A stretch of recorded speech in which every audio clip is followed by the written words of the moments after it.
What's up, guys? Welcome to Two Brothers Comics. Today we're doing our 2019 wrap-up show. We're going to go over some of the things we liked and some of the things we didn't.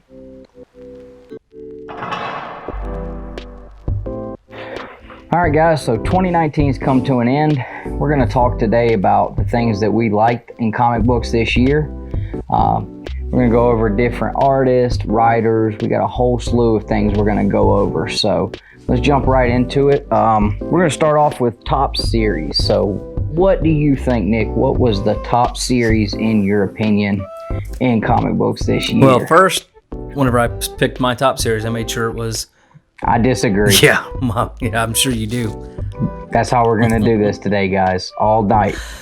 So I made sure that it was either a completed story or had at least one arc, right? So there's a lot of great books we're loving right now, but we're only 3-4 issues in. For me, you can probably guess if you've listened to 1, 2, 3 of these videos. What do you think mine's going to be? Kanto. For me, it was just a story I loved. I could go back and reread it over and over and over again. It was 6 issues. The first print sold out before it was even on the shelves. And for me, personally, I think it was Kanto. I think it resonated most with me when I sat back and reflected. What was the one story I enjoyed most out of, all of the hundreds of books we've read this year and, several series? Time and time again, it was Kanto. So for me, that's... So you're going completely against the grain of probably what 90% of anybody else would say with that 100%. answer. But I kind of thought you would say that. But yeah. And I'm just now starting it, so I am enjoying it. I just got issue 2 this week, so I'm behind, but I'm getting on it. Well, for me, it felt like that's what. Whenever we read these books, right? You want a story. You want something that you're gonna resonate with. You want something that kind of makes you, in a way, almost make you feel like a kid, right? And for me, Kanto, every time I picked up the issue, it was the one book I bought every print of. So the first, second, however many prints there were, I picked it up every time, and I actually have multiple. So for me, that was well, and a lot of people are gonna call House and Powers the top series of the year, and to an extent, I guess I would agree, but my thing with that one was there was a lot of stuff in there that you had to kind of read into and make your own assumptions leading up to the end. I mean for a couple of issues, I had no clue what was going on. So that one didn't make the cut for me on that. I'm gonna go with the Absolute Carnage series. I really enjoyed that one. I thought Donny Cates blew it out of the park. You're absolutely insane. Now, the story was good, don't get me wrong, but the best, and it was slow, and you had to buy 50 tie-ins. But see, I didn't buy the tie-ins. No. I read just the Absolute Carnage stories without the tie-ins, and I thought it was awesome. It was so slow. Now, I would like to throw an honorary mention to Savage Avengers. That would have been a much better pick. Both enjoyed. I would like to throw an honorary mention to Once and Future and Something's Killing the Children. See. And if we weren't just 2 issues in, I'm telling you, Undiscovered Country would probably be absolutely the best one in my opinion. But we're only 2 issues in, so it's hard to tell. Now, for me... But so far, it's been great. Now, again, I liked Absolute Carnage. I thought it was great, but it was so slow. It took so long to get anything. And honestly, at the end, what did we get out of it? Right? You're right. At the end, it did kind of leave us hanging. It was a good story, but... kind of felt like a money grab. At least with Hawks and Pox, right? House of X, Powers of 10, we got something. You know what I mean? And we'll talk about some more of that later, but we got something. We got something good. Now, Dawn of X may be the biggest letdown, but I don't know, man. That's a tough one. But I tell you, for me, if you want to talk about honorable mentions, I didn't really think about it, but just right off the bat, as far as series go, and I'm trying to think completed series, one that I really enjoyed, and not even necessarily completed stories, but maybe one that just completed story arcs, things like that. But I'll tell you this right here, Silver Surfer Black, after picking up the Treasury Edition and actually reading the full story, and we'll talk again. I got some more I want to say about this one. I think that was a phenomenal story.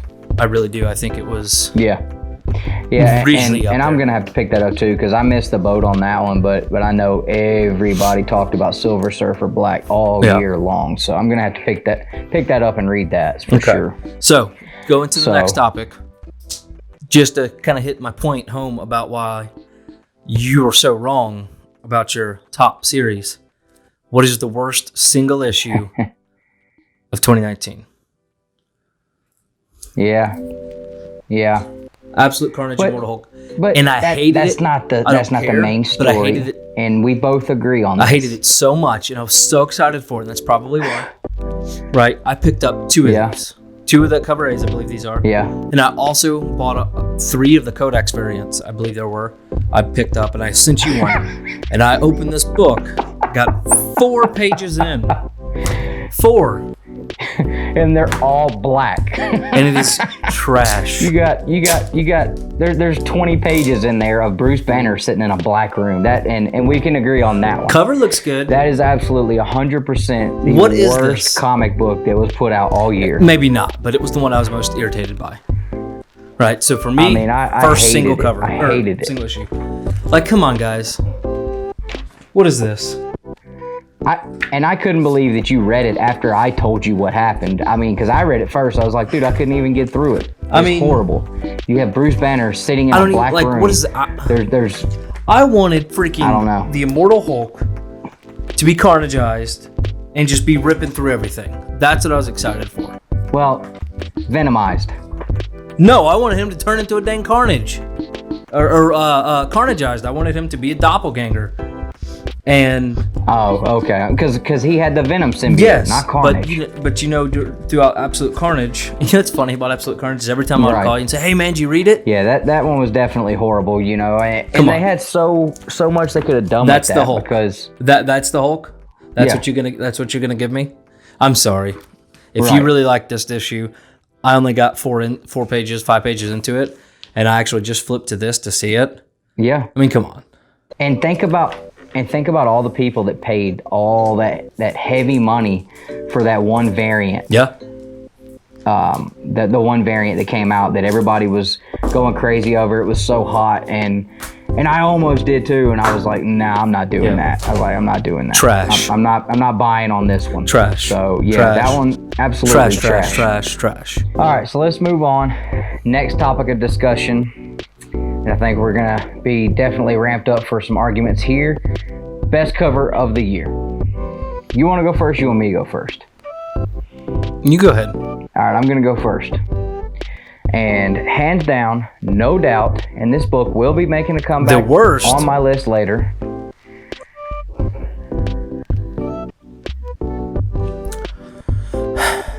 It's garbage. It is not garbage. Mighty Morphin Power Rangers, issue number 40, limited to 300 copies of this. Now, this was one of the Scorpion Comics, Clayton Crane team-ups. Those guys have been turning out awesome covers all year. This is the best cover that has come out all year long. Outside of anything else, I refuse to believe it. This is it. You don't get better than You're certainly passionate about it. This is You it. certainly can.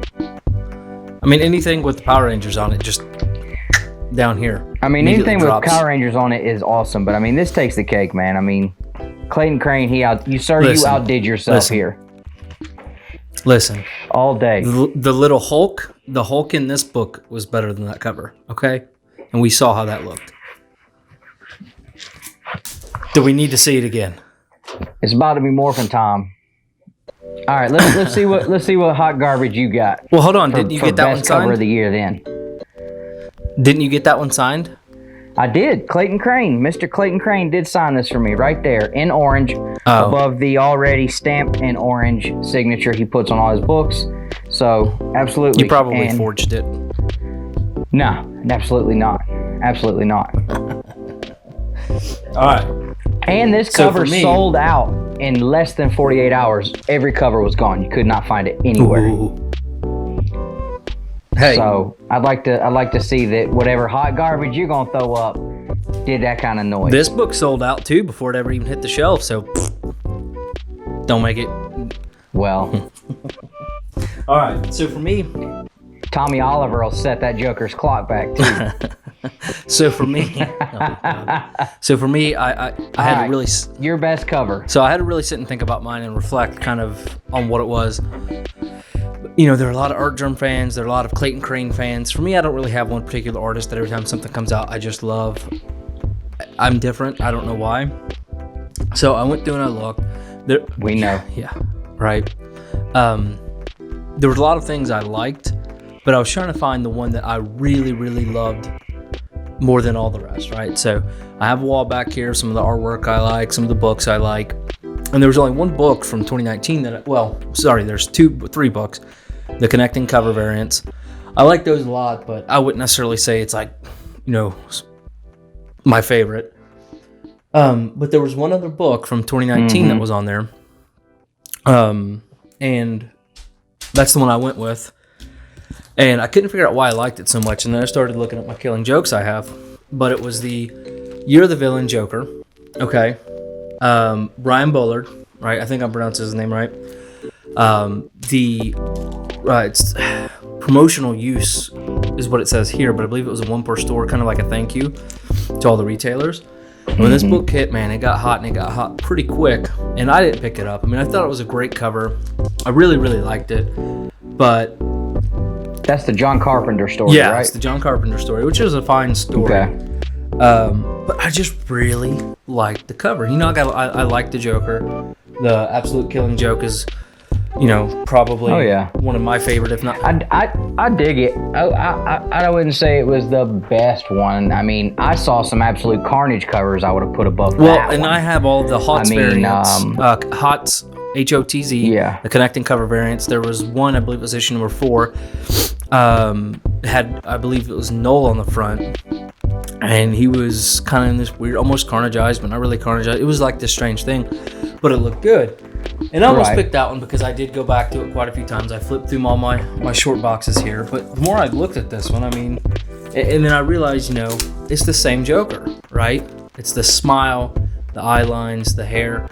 It's the same, you know? Yeah. And for me, I thought that was, you know, I just really liked it.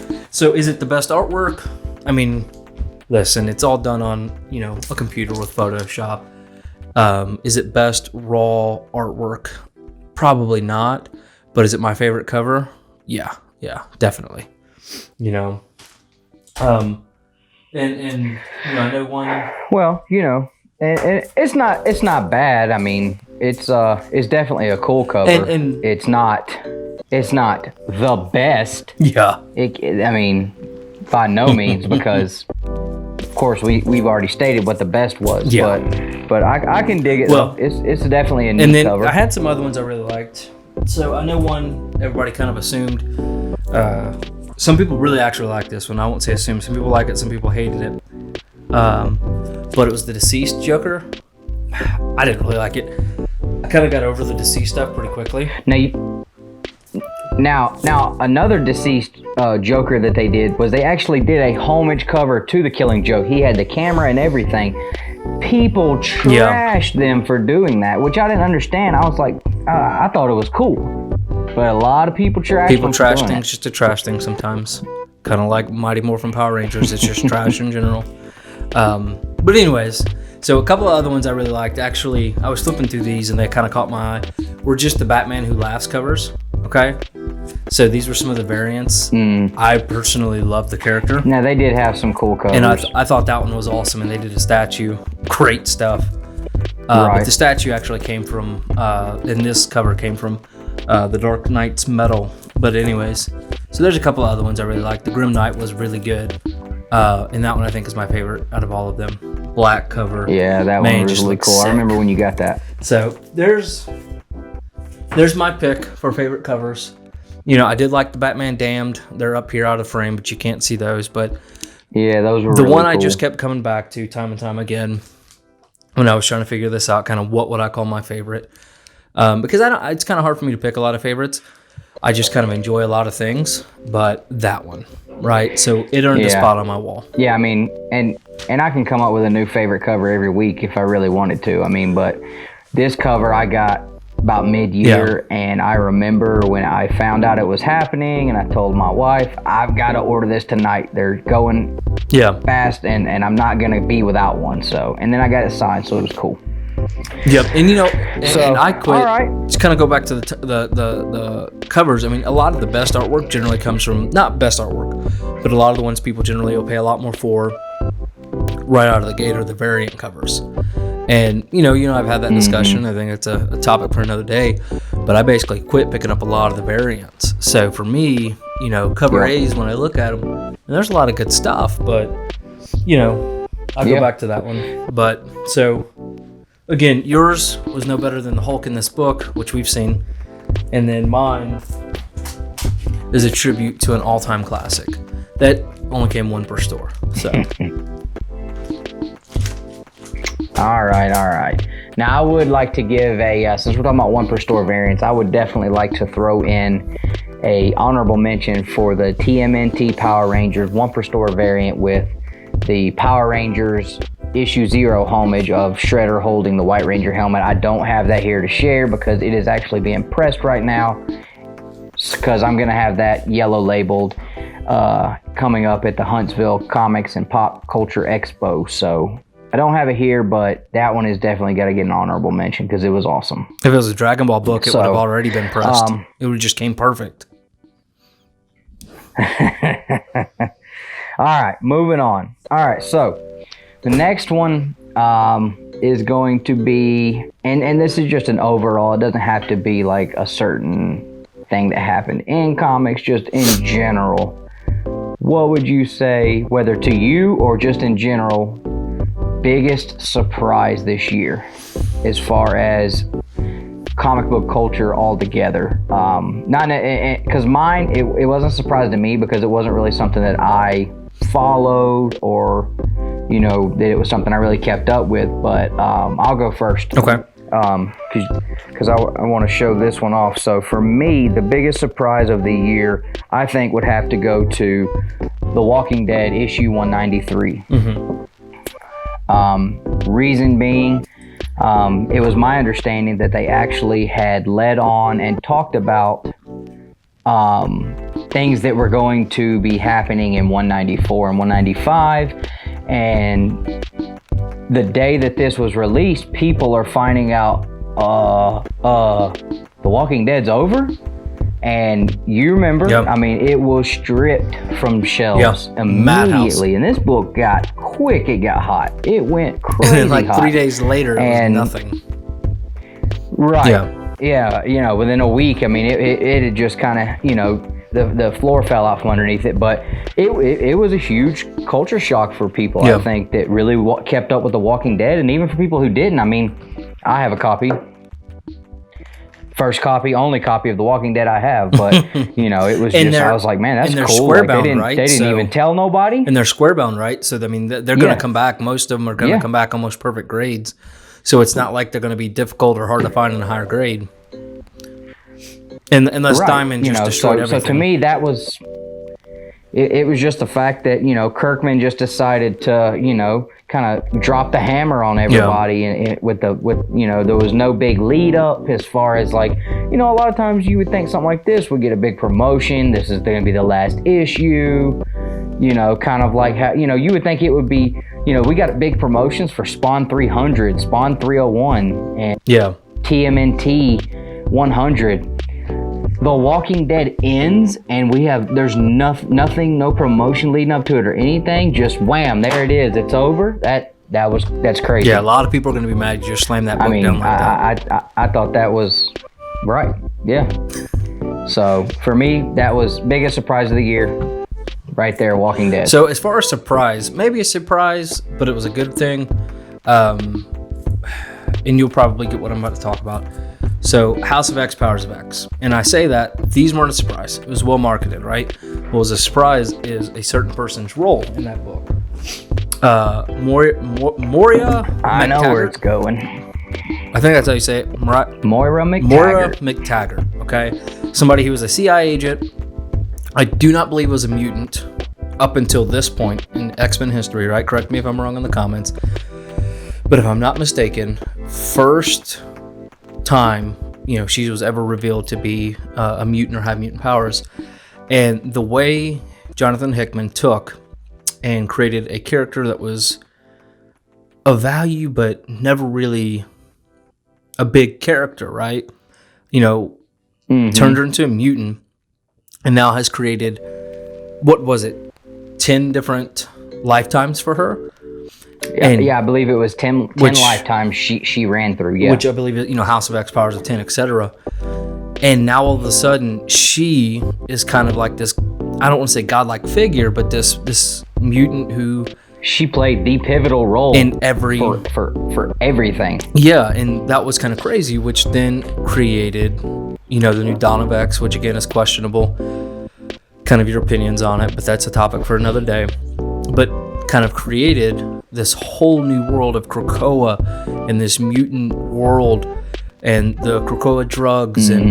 But I think a lot of people were kind of shocked. And again, is it the biggest? Maybe not, but one of the best surprises, I think, probably. Yeah, definitely cool. It definitely gave new life back to the X-Men, right? So for me, the best, Moira McTaggart, for sure. So, moving on, next topic, let's go Writer of the Year. Okay. Writer of the Year. I went first last time, so you show me your Writer of the Year. So, my Writer of the Year, and I don't have examples of the work, I guess technically I do. Mine were kind of tied, and I'll tell you why. And I went mainstream, and the reason why I did this is because of the person I picked has created a new universe, if you will, or starting to, right? And it's Donny Cates and what he's done with Venom, Cosmic Ghost Rider, what he's going to do with Thor, I'm hoping, the Guardians of the Galaxy, Silver Surfer Black, everything revolving around Absolute Carnage, but it's all revolving around one character, okay? And it's this new cosmic universe, and I'm going to pull it out here and show you. And it is the neatest thing to me, kind of what he's done and what he's building. And it reminds me a little bit of kind of this world building that we always talk about in independent books and why we love those so much, right? Mm-hmm. And for me, that's why I ended up picking Donny Cates. I thought Hickman was a honorable mention for me. But whenever I really sat back and go, okay, who's the one writer that is doing the neatest things, right? What's the one writer that I enjoy all of the stories? And for me, it was constantly back to Donny Cates and kind of what he's done. And I think everything going on with Null, I think that's going to be... Oh, yeah. I mean, it's going to be something cool. Right? And so what I was trying to do is actually, there we go, that's what I was looking for. So, I mean, Null, right there. Incredible. I think that's a character that's going to be around for a long time. I think as long as the MCU keeps going strong, I think the guy's going to play a big role. And the person to credit for that. Oh, yeah, he could definitely be, he's definitely pushing up to be the next big bad. For sure. I mean, maybe not necessarily, in the next phases, but I think he's going to be a Galactus or a Galactus level character, if you will, right? Maybe a Thanos level character. Just, I thought that was so neat. I mean, when's the last time you got a... And the way he's spreading him across all these universes and these different stories, I mean, he's giving him endless possibilities. Yeah. And he's gonna be able to do anything he wants with him. Well, I mean, when was the possibilities for Null moving forward are just they're cool to think about, the different things that he can do and where he can take him. I guess is what I'm trying to get.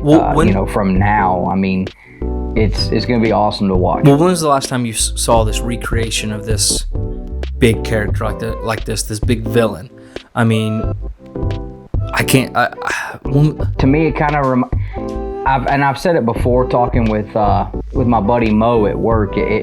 What they're doing with Null kind of, you know, I wasn't reading comics back then, but the conversations I've had with people when Thanos came about, and the way they built Thanos across all these different platforms, and then it built up, and then boom, you've got, you know, the whole Infinity Saga built around Thanos, and that, to me, this kind of feels like it's kind of got that feel to it, like he could move Null into that same spot. I mean, and he could. It would be cool. So for me, that's why I went with him. I you know, maybe his actual writing, you know, maybe is subpar to others, but for me, the story he's telling, the universe he's creating, that makes him the writer of the year. For me. So what is yours? And it better not be somebody. So you said from the freaking Mighty Morphin Power Rangers. Well, as much as I would love to, I hate to disappoint you, and I hate to disappoint the viewers, but I'm gonna have to agree. Donny Cates. Donny Cates was my pick. I hate to agree with you. Now we don't get to fight and argue, but you can't argue with the guy's success across, like we said, across multiple platforms. This guy is got his hand in so many different pots right now, and every single one of them are filling up with gold. I mean, he's been great. And like you said, Hickman did an awesome job with the X, and you know, the Powers of X, Powers of 10, wonderful, House of X. They were great, but it definitely it feels like it's been a Donny Cates year for sure. I mean, every time, you know, you start talking about comic books with people and what's going on right now, you know, you easily start moving into, you know, 2, 3, 4 of Donny Cates' current stories. So can't argue with success. Absolutely. Numbers don't lie. All right, so we agreed on that one. I don't know how much we've agreed on tonight, but let's move on to Artist of the Year. Artist of the Year. Now, I've already talked about him, I've already mentioned him, and I'm gonna do it again. Clayton Crane, absolutely 100% Artist of the Year. He is knocking out stuff right now with Scorpion Comics. He has done tons of covers this year with those guys. Shout out to Scorpion Comics and Clayton Crane. Sorry guys, got a little tongue tied there. Big shout out to those guys, because they are turning out stuff like this. The Shredder in Hell variant. They've done variants for Spawn.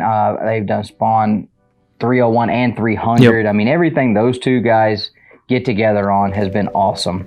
Another cover he did this year that I really liked, and this book actually was hot for a minute, but I really liked this Clayton Crane Batman variant from issue 77. It was really, really cool, really well done. And I really like the Batman variants that they've done this year, but this one definitely had to grab that, being a Clayton Crane variant. He's been awesome all year long, so definitely got to give him the crown from me. Yeah, absolutely. So for me, Artist of the Year, and I've talked about this before on one of our other videos. I had this book in my hand at the comic book shop. I literally did a quick flip. I mean, it was a quick flip. I was like, man, this just doesn't, you know, just didn't look like something I would really enjoy. So I put it back. And then a couple of weeks ago, I picked it up in the Treasury edition, okay? And I read through this because I was really excited to read the story after I, you know, passed up on it. And I tell you, man, if you want to see some of the most interesting, but honestly some of the best artwork, and what's cool about the Treasury edition is kind of what they show in the back, some of the sketches and things like that. But for me, Artist of the Year, kind of my favorite artist, Treadmore, okay? He did the cover, he did the artwork throughout the book. I mean, just, it's a little whimsical, but man, it's just the colors and the detail. There's actually one in here. I'll tell you what, you need to just shut this down for a second and give Jim Mint a shout out, because he put you onto that book after you watched that video, because we hadn't We hadn't read that story all year. You watched that video on Jim Mint talking about this book, and this is like being pulled back out 3-4 times in this video. I'm telling you. I mean, I'm gonna check it out, but I'm surprised at how much you really have gotten to where you like that Silver Surfer. Well, and the character's really neat because it's like this weird, sad Silver Surfer, but then at the same time, I mean, he's battling with darkness with his light, and he's showing remorse for all the things he's done. Being the Herald of Galactus, but I mean, it shocked me too because, like I said, I picked it up. I didn't think it was all that neat. I did see that video, and then I saw it the next day at the bookstore, so I picked it up and I read through it, and I mean, I don't know, maybe it's just the size of it that you really get to see all the detail, but I mean, look at this, right? Oh yeah. I mean, look at that. So I've flipped through some of the individual issues, so and it's definitely... That was the finish, but then if you look here in the back, I mean, look at the sketch. I mean, look at the detail. So for me, I think Tradd Moore, and a lot of people may not like this, but I thought purely on this issue or on this series, it was some of the best artwork. I think Kanto had a great artist as well, but I don't know. I go with my feelings. Right. Yeah, I mean, and I kind of stayed a little shallow by going with a cover artist, but... Well, he's not just a cover artist. Me, how many times... Oh, shallow. I see what how many times have I seen you, check out Clayton Crane's new cover for, Ghost Rider or consistently this or that, Venom and Spawn. I mean, he's all over everything. Now, does he do more than covers? I don't know. I think he's just a cover artist. Maybe. Okay. So he's a Photoshop. I may be wrong. If I am, I do apologize, but I believe he's a cover artist. Okay. We'll check it out. I mean, he's got skills with that pen.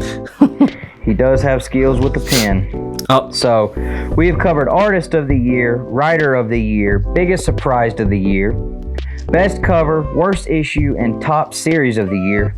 So that's going to bring us down to our last topic. Yep. Biggest topic, best topic. We're going to pull out Best Publisher of the Year. Who you got? Don't got a clue. I'll be honest with you. I started flipping through the box, and it was such a close call for me between Image and Boom Studios, which may shock you. But then also IDW had a lot of great books, and then Vault had some of the best books. Mad Cave's put out a couple of great books. Mad Cave, phenomenal books, and to me... Oh, you guys did okay too, DC and Marvel.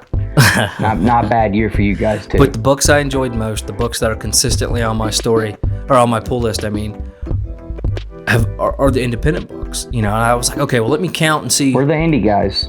So let me see which one, even though if you look at our best covers, biggest surprises, the artists, they all came from Marvel or DC, except for mine was the top series. Mine came, Kanto. But as far as the books that we enjoy consistently, the books that we constantly pick up, the stories we enjoy most, they're from the independents. I mean, Something Killing the Children had some phenomenal covers and things like that, some great art. But, we're just getting into it. So, but for me, I'm just going to say independents as a whole. I've loved all of them that I've kind of picked and chosen and kind of been specific about. Marvel, DC. Well, and we've got some that are just getting started that are going to take us into 2020. Undiscovered Country. We're just going to take a break real quick, guys. If you guys are not on Undiscovered Country, correct me if I'm wrong, Nick. Y'all are missing out. So for me, independents as a whole, I think if I had to rank them, probably Boom Studio, probably Vault, IDW, and Image are probably like this for me. I think Boom Studio has... What did you like out of Vault? Heist. I've loved Heist. And there was... See, I've got that. I haven't read it yet. So. And that's saying some strong stuff. And there's some other stuff that have come out. I don't... There was some earlier in the year stuff I read that I have to come and pull back out. But I think they're strong. But I think Boom Studio is probably most consistent as far as their stories go. I think their artwork is extremely consistent. even though they produce Mighty Morphin Power Rangers, that knocks them down a whole lot. But, you know, for me, independence as a whole, man, I think they just outperform, and it's consistent, and it's that's how I feel. Absolutely. So what do you think? What is yours? Were you able to narrow it down to Boom Studios, who produces Mighty Morphin Power Rangers, and that's why you picked them? That's the only reason why you picked them? I was able to narrow it down to a single publisher. And once again, sorry guys, I know y'all have told us in the comments that you like to see us bicker and argue, but me and Nick are definitely going to agree on Boom Studios. Once in future, Phenomenal. thumbs up. Yep. 2 thumbs up. Our work is great. Something's Killing the Children. 2 thumbs up. This book right here, Teenage Mutant Ninja Turtles and Power Rangers, it was awesome. We're only in the first issue. The story was great. The artwork was great. The covers are off the charts. Awesome book. Boom Studios. And of course, we got to throw some Power Rangers in there. Yeah. Boom Studios all day, all the way. I want a Boom Studios t-shirt. I get a Boom Studios t-shirt in the mail. I'm wearing that in every video. I'm gonna order one. That's it. It's already. I'm doing that. I'm ordering a Boom Studios t-shirt. Not even these guys. Nah, I want a Boom Studios t-shirt because I'm telling you right now, I have been on the Boom wagon from day one of me getting into comic books, and that's the new hashtag right there. Everybody jump on the hashtag Boom wagon, all right? Because if you're missing out on Something's Killing the Children, Once in Future, let's see, what was the other one that just started up that me and you were just talking about? Was it Folklords? And I told you, Folklords. Another great title from Boom Studios.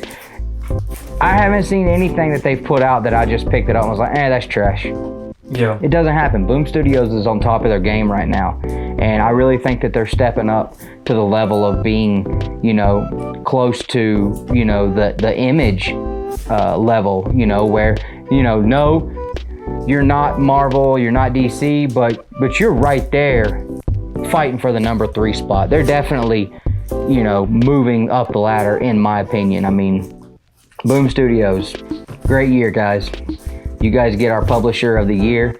So this little YouTube channel, Two Brothers Comics, Boom Studios, you get the stamp of approval. We're gonna send you guys a little trophy. Maybe we'll try to get a Dundee made. I tell you, I mean, I will admit, I mean, all things considered, that is really neat. I do like the way that looks. Yeah. Kevin Eastman right there. All right, guys. Even Kevin Eastman thinks Power Rangers was cool. Come on, man. I don't see him doing Dragon Ball. I'm sure he thought it was cool because of that massive paycheck coming to him. Well, to be honest with you, I don't think they probably got paid, right? So they sold all the rights away.